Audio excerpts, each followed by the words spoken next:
everybody? What up, everybody? Let's talk about it. It's April Dawn. What up, everybody? It's April Dawn. What up, everybody? It's April Dawn. Let's talk about it. What up, everybody? It's April Dawn. Let's talk about it. This is Paradise Season 1, Episode 1. So I did it, y'all. I found a new show to watch. This show is on Hulu. So I decided I'm going to switch things up a little bit, and I'm going to give you guys a spoiler-free review, and then we'll go into a real spoiler review with all the details, kind of like a recap of the episode, okay? So welcome to my channel.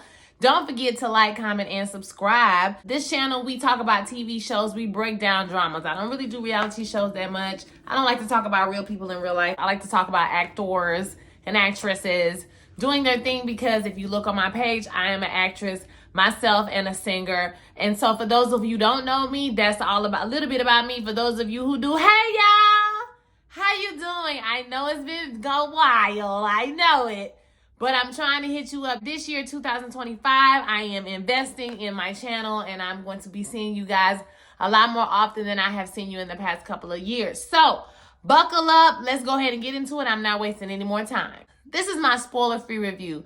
Paradise is a show that comes on Hulu. It is about an agent, Collins, who is a Secret Service agent. He comes in to find this devastating scene upon the first episode with the president and the fallout that happens from him finding the president in this state, okay? We come soon to find out there's a benevolent force. There's something that has happened, catastrophic level, and we're not in the world that we think we're in. We're in sort of like a dystopian type future, okay? Without telling you any more of the story, I think it's very interesting. It's very quiet thriller. You have to pay attention. There's small details that you have to pay attention to that I think are going to come back around maybe perhaps later. So it's one of those shows that you really want to check out. You want to pay attention to in your quiet time. It took me about 2 or 3 times, no lie, to watch the first episode. Not gonna lie, y'all. It wasn't super compelling until the very end of the episode, when you realize there's something else at play that we're not quite made aware of our first time around. So that is basically my spoiler free. I think it's worth checking out. Sterling K. Brown is an excellent actor that is in the show, and I forgot the lady's name that is in the show, but she's also a very good actress. So I definitely think that it's something that you should check out. Okay, that's it. That's it for my spoiler free review. So now we're gonna get into it. All right, so baby. Damn, this is some scary shit. What is going on down to the paradise, baby? We start off the episode with Agent Collins. He wakes up. He does his morning routine. He jogging through the neighborhood. We realize that he has kids. He leaves notes for the kids. He gets ready, and he checks in for work. So he is a Secret Service agent for the President of the United States of America, okay? And he goes in, kind of checks in with the girl that's there. The guy, Billy, that was there before her, he kind of called her in early because I guess he had to go to the bathroom. So they switch, they check in with each other, and he goes to check with the president. I'm assuming he does this every day, to which he finds the president dead to the floor, child. Oh, shit. Looks like he's shot in the head. It's evidence everywhere. It's earrings, there's a cigarette. Timeline, screenshots, everything. The balcony is wide open. The blood is rushing to the window. It's something in the bushes where somebody done jumped out the window and ran, child. So I started to notice that everybody is really quiet. Everybody is very subdued. The neighborhood, when he ran around, the neighborhood was absolutely perfect. It was very strange. It was very weird. I was like, okay, I'm feeling like something else is at play here, but I'm not sure exactly yet. And they kind of hint to Sterling K. Brown's, or Agent Collins' wife, being not alive anymore, because he reaches over every morning and he kind of like touches their area of the bed. He finds the president. He locks all the doors. He calls Billy, his trusted agent, to come help him like figure out kind of what's going on with the scene. They lock down the whole place for 30 minutes. He goes and watches videos. He sees a woman coming, out of the room with him. Being with him is her earrings, is her, everything that's in the room, that's hers. She is his boss, which is another twist that we find out kind of later on. But, he does all these things in an effort to kind of like figure out what's going on. And before the crime scene gets there, once the authorities get there, they're going to take over everything or whatever. So he tells, Billy this when he asks him. Throughout this, we get multiple flashbacks of the setup of him and the president's relationship. His president's name is Cal. And so we see them first meeting each other, how stiff they was, you know, him trying to get him to drink and do all kind of stuff, and him saying, no, I'm not doing that, I'm not drinking.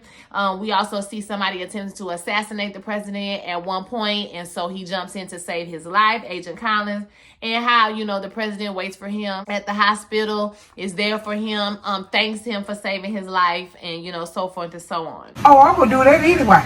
I'm going to do that anyway because that's how I am. Well, later on, he tells the guy to go walk Billy, to go walk the property to see if he finds anything. And that's when he finds, like I said earlier, in the bushes. It looks like somebody jumped off the balcony and ran away. And they decide to go ahead and just call everything in. He also goes down to see some camera footage in the basement. And they figure out that, first of all, Billy fell asleep on the job for like an hour and a half. And why he was asleep, or you know, maybe he wasn't asleep. I don't know what was going on, but the camera froze from like 10 something to 11 something. Okay, the camera froze up. You can't see what happened. Jane was the last person to see him. Now the authorities have arrived.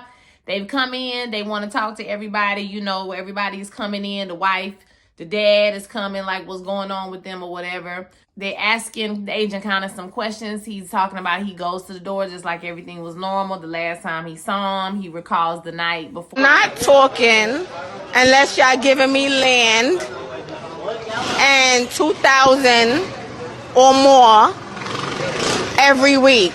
They say, well, what did you talk to him about last? And then we see that scene play out. Cal is drunk and he asks him for forgiveness.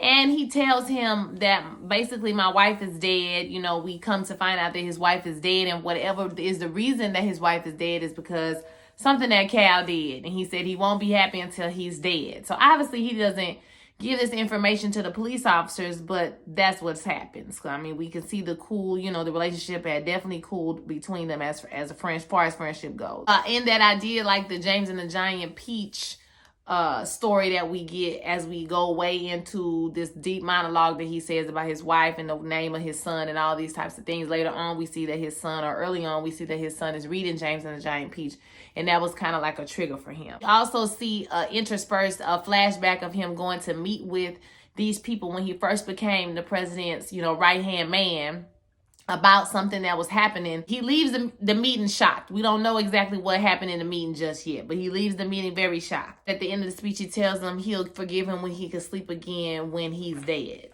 You see him jogging through the neighborhood, trying to jog back home, I'm guessing, with his work clothes on, his church shoes on, my God. You see, when he gets to the house, he has the cigarette case that was at the crime scene. Okay, there was a cigarette case with some blood, and I think he had a gunshot or something going through it, I don't know. But he has a cigarette case and he pulls out a cigarette, and that cigarette has a 6-digit number. It's like 892092 or something like that. Don't quote me. Flashback again to them being in that same meeting where they're telling him that a catastrophic event is going to happen and most of the world is going to die. I am scared. They have started building a city up under a mountain.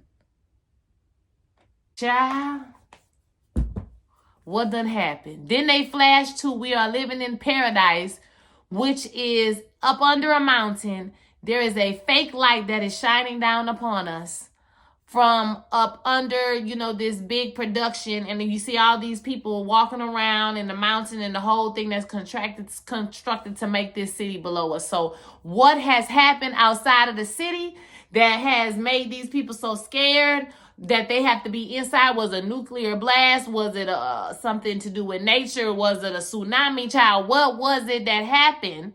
Okay, that the people can't go outside, child.